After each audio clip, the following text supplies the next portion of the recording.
Hello বিয়াস, আসসালামু আলাইকুম রহমতুল্লাহি আবরাকাতু। কেমন আছেন সবাই? আশা করি সবাই ভালো আছেন, সুস্থ আছেন, নিরাপদে আছেন। তো আপনারা যে এখান থেকে ভিডিও দেখতেছেন দেশ বা দেশের বাইরে থেকে, আশা করি সবাই ভালো আছেন, সুস্থ আছেন, নিরাপদে আছেন। তো আপনাদের সুস্বাস্থ্য কামনা করে আজকে নতুন ভিডিওটা আরম্ভ করতেছি। তো আজকে যে বিষয়ে নিয়ে আলোচনা করবো সেটা হচ্ছে মহাবানবিদ্যা। মহাবানবিদ্যার উপরে কোনো বানবিদ্যা হয় না। মহাবানবিদ্যার উপরে কোনো রকম বান আর হয় না। বানের সর্বশ্রেষ্ঠ বাণী হচ্ছে মহাবান বিদ্যা, এবং টোটকার কাজের মধ্যে, টোটকা বা নকশার কাজের মধ্যে বা মন্ত্রের মধ্যে সব থেকে ক্ষমতাশালী মহাবান বিদ্যা। আর এর উপরেও বানবিদ্যা আছে, সেগুলো হচ্ছে জিন চালানি বান। সেগুলো তান্ত্রিকরা করে, এগুলো আপনারা পারবেন না। আর টোটকার কাজ, এগুলো সর্বজনীন কাজ, এগুলো সবাই করতে পারে। তবে জিন চালানি কাজ, এগুলো শুধুমাত্র যারা সাধনা করে রাখছে, যেসব তান্ত্রিকরা, শুধুমাত্র ওদের জন্য। তো এই মহাবান বিদ্যা আপনি যদি সত্যের উপর প্রয়োগ করতে পারেন সঠিকভাবে, সঠিক নিয়মে, আমি যে নিয়মটা বলে দেবো সেভাবে আপনি কাজ করবেন, 100% শত্রু মারা যাবে। ও শত্রু একদিনের মধ্যে মারা যাবে।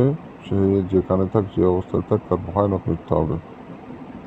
এতটা কষ্ট পেয়ে মারা যাবে যে আপনি কল্পনা করতে পারবেন না। আপনি যদি শত্রুর কাছে দাঁড়িয়ে থাকেন, তার মৃত্যু যদি নিজের চোখে দেখে, তাহলে আপনি নিজের চোখ দিয়ে পানি বেরিয়ে যাবে। এতটা কষ্ট, এতটা বেদনাদায়ক মৃত্যু তার হবে যা আপনি কল্পনা করতে পারবেন না। তো অনেক ভাই ও বন্ধুরা আছেন যারা শত্রু জ্বালা অতিষ্ঠ হয়ে গেছে। শত্রু আপনাকে বিভিন্নভাবে জ্বালাতন করতেছে, অত্যাচার, অন্যায় করতেছে আপনার সাথে। তো হতে পারে সে আপনার পরিবারের সদস্য হতে পারে, আপনার পাড়া প্রতিবেশী হতে পারে, আপনার বন্ধু হতে পারে, আপনার পরিচিতজন। জীবন ও চলার পথে বন্ধুর পাশাপাশি শত্রুও কিন্তু তৈরি হয়ে যায়। আর শত্রু এমন পর্যায়ে চলে যায়, তাকে না মারলে আপনার বেঁচে থাকা কঠিন হয়ে যাচ্ছে। ঠিক এমন অবস্থায় দেওয়ালে যখন পিঠ থেকে যাবে, তখন আপনি এই কাজটি করবেন। আপনি যদি ভালো মানুষের উপর কাজ করেন, তাহলে কিন্তু নকশা কাজ করবে না। এটা যতই কুপুরি কাজ হোক না কেন, ভালো মানুষের উপর প্রয়োগ করলে কাজ হবে না। কারণ একটা জিন যে বানটা মারবে, তারও কিন্তু জ্ঞান ও বিবেক আছে। জিন যে কাজটি করবে, তারও কিন্তু জ্ঞান ও বিবেক আছে। কেউ ভালো মানুষের উপর কাজটি করতে পারবে না বা করবে না, করতে চায় না। আবার অনেক সময় করে। যে আপনার প্রতি অন্যায় করবে, শুধুমাত্র তার উপরই প্রয়োগ করবেন। যে খারাপ ব্যক্তি, তার উপরই প্রয়োগ করবেন, এতে করে কাজ হবে। আর অনেকে আছে যারা হিংসার বশবর্তী হয়ে, আপনি নিজেই খারাপ কিন্তু ভালো পরেজগার ব্যক্তি, যে মানুষের উপকার করে, ভালো করে, সমাজে কারো কোনো অন্যায় করেনি, এমন ব্যক্তির উপর যখন প্রয়োগ করবেন, কাজ তো হবে না, উল্টা আপনার ক্ষতি হয়ে যাবে। অতএব যারা ভালো ব্যক্তি, তাদের উপর প্রয়োগ করবেন না। আর আপনার বয়স যদি 20 বছরের নিচে হয়, তাহলে এগুলো কাজ করবেন না, কাজ হবে না, উল্টা আপনার ক্ষতি হবে। 20 বছরের ঊর্ধ্বে, 20 বছরের উপরে যাদের বয়স, তারা এগুলো কাজ করবেন। এগুলো আমি খোলামেলাভাবে সব কিছু খুলে আপনাকে বলে দিচ্ছি, কারণ আপনারা বুঝতে না পারলে কাজ করবেন কিভাবে। আর অন্য তান্ত্রিকরা দেখবেন এগুলো কোনো কিছু বলবে না, শুধুমাত্র নিয়ম বলে চলে যায়। আর আমি খোলামেলাভাবে সব কিছু বলে দিই, কারণ আপনারা জানবেন, শুনবেন, বুঝবেন, তারপরে কাজ করবেন।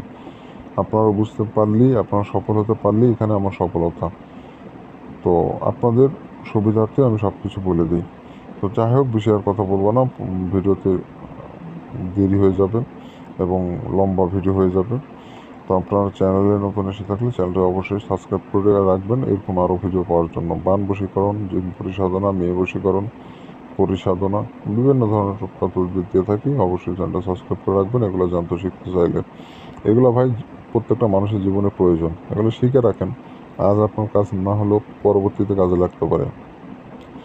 তো বন্ধুগণ, এই কাজটি করতে গেলে যেটা করবেন, একটা সাদা কাগজ নেবেন। সেই সাদা কাগজের উপরে লাল কালি দিয়ে সম্পূর্ণ নকশাটা আপনাকে লিখতে হবে।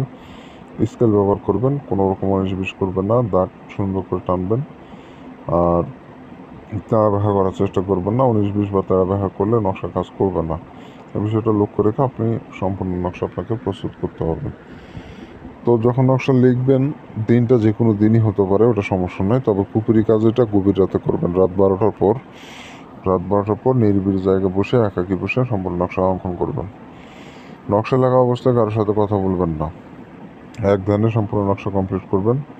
লেখা হয়ে যাবে, তখন আপনি অন্য কাজ করেন, সমস্যা নেই। কিন্তু নকশা লিখতে লিখতে বাদ রাখলেন এবং কিছু কাজ করলেন, যে আবার নকশা লিখলেন, এভাবে করলে হবে না। যখন নকশা লিখতে বসবেন, একেবারে নকশা লেখা শেষ করে ওখান থেকে উঠবেন আপনি। আশা করি বুঝতে পেরেছেন। তো লাল কালি দিয়ে অবশ্যই অঙ্কন করবেন, পাক পবিত্র থাকবেন। আর যে কাগজের উপর নকশা লিখবেন, কাগজটা যেন পরিষ্কার পরিচ্ছন্ন হয় এবং পবিত্র জায়গায় বসে নকশা লিখবেন, নোংরা জায়গায় বসবেন না। তো এইভাবে করে আপনি সম্পূর্ণ নকশা অঙ্কন করবেন। আর নকশা লেখার সময় নিজের মনের মধ্যে অন্য কোনো বাজে চিন্তা ভাবনা মনের মধ্যে রাখবেন না। এগুলো ছোটোখাটো নিয়ম যদি ভুলভ্রান্তি করেন তাহলে কিন্তু কাজ হবে না। তো এভাবে করে আপনি অঙ্কন করবেন এবং নামের জায়গায় নাম দিয়ে দিবেন, যাকে মারবেন তার নাম, তার পিতার নামটা দিয়ে দিবেন ওখানে, তার নাম তার পিতার নাম। নকশা একটু বড় করে অঙ্কন করবেন যাতে নামগুলো দেওয়া যায়, সেভাবে আপনি অঙ্কন করবেন। একটু বড় সাইজ করে করেন, সমস্যা হবে না, কিন্তু সংখ্যাগুলো যেন ঠিক থাকে তাহলেই হবে। দিয়ে নাম এবং সত্যর নাম পিতার নামটা দিয়ে দেবেন, তাহলেই হবে, সমস্যা নেই। তারপরে এই নকশাটা আপনাকে আগুনে পোড়ায় ফেলতে হবে। আগুনে পোড়ায় ফেলুন মোমবাতির আগুনে। মোমবাতি কিনতে পাওয়া যায় সব জায়গাতেই, আপনারা জানেন। কিনে নিয়ে এসে আপনি মোমবাতিতে আগুন ধরাবেন এবং আগুনে নকশা ধরবেন, পুড়ে ছাই বানিয়ে দেবেন। নকশার কোনো অংশ যেন বাদ না পড়ে পুড়তে, সম্পূর্ণ নকশা যেন পুড়ে যায়।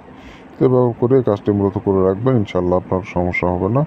একদিনের মধ্যে আপনি কাঙ্ক্ষিত শত্রুর মৃত্যুর খবর পেয়ে যাবেন।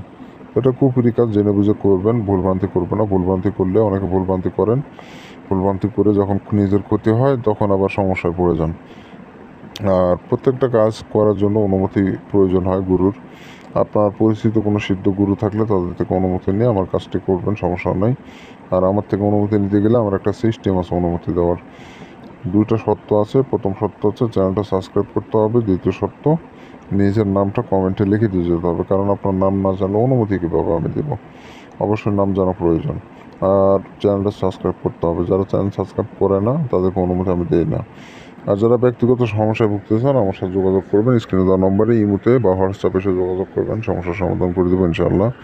ভালো থাকেন, সুস্থ থাকেন, দেখা হচ্ছে পরবর্তী কোনো এক নতুন ভিডিওতে।